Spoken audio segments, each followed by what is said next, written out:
How do I remain true to myself while living among others in a society? Let me state it again. How do I remain true to myself while living among others in a society? What do you think? Is that a simple question for you or a difficult question? Do you think about this consciously at times, or do you mostly work it out unconsciously? If it feels like a struggle, you are in the majority of people. This is one of the most important questions we need to work out during life, as individuals and as a species. Everybody thinks about it to one extent or another, and for many people it is a source of chronic anxiety or even depression. We are not born isolated. No baby can survive in the world all by itself, so perhaps it is not surprising that the very first thing we do is cry. However, that is only useful if we expect someone to listen and answer. From the beginning of our life, our sense of self forms in relationship. We are born as individuals, yet our species lives in social groups. So, right from the beginning, finding a balance in this is a requirement for all of us. Science does not know how much of our self is formed in the womb, but likely some of our self is formed there. Mothers suspect this. Mothers often talk to their unborn babies. While the specific words are unlikely to register, the emotional tone certainly might. By the time we are adults, we have entrenched ideas of who we are and how we want to relate to others. This becomes a core part of our personality. This channel is about that whole process of becoming who we are. I am certainly not the first person to discuss this. Far from it.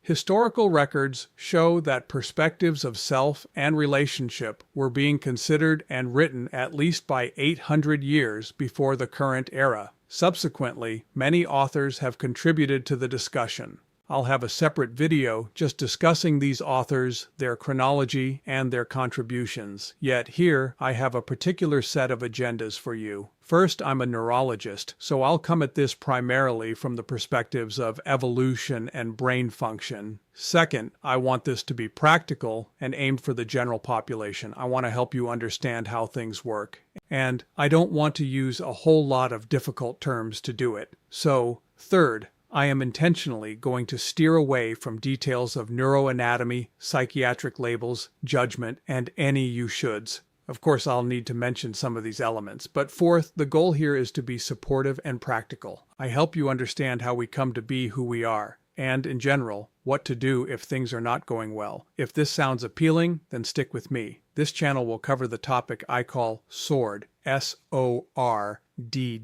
Self-other relationships, dynamics, and dilemmas. I will reflect on ideas previously established by others, but using a framework which I think can be more accessible by the general public. And while do that, I'll use today's AI resources, including images, avatars, video content, and topic research. While many psychological, psychiatric, and philosophical frameworks have been constructed for this material, there are two key perspectives I'll use here. Evolution and neuroscience. Our brains are the product of evolution, and neuroscience can offer a framework that emphasizes the organization and function of the brain. Neither of these centers on judgment. They are about how things work and why they work that way. Certainly in the arena of self, many people have spiritual perspectives. That is fine. Yet, I can't be much help in those perspectives. I've been trained as a scientist. There are many aspects of brain function that we cannot fully explain yet, but we do know that the brain exists. It is not a matter of debate. We also have overwhelming amounts of information on evolution. So, even though we don't understand everything yet, we still know they exist and can be objectively studied. So, I will stay within those realms. If you like this introduction, then give it a like, subscribe to the channel, and perhaps leave a comment about what part of relationships interests you most. I have many videos planned. However, your feedback will help me decide which ones should come first. Thanks for being here. I look forward to seeing you again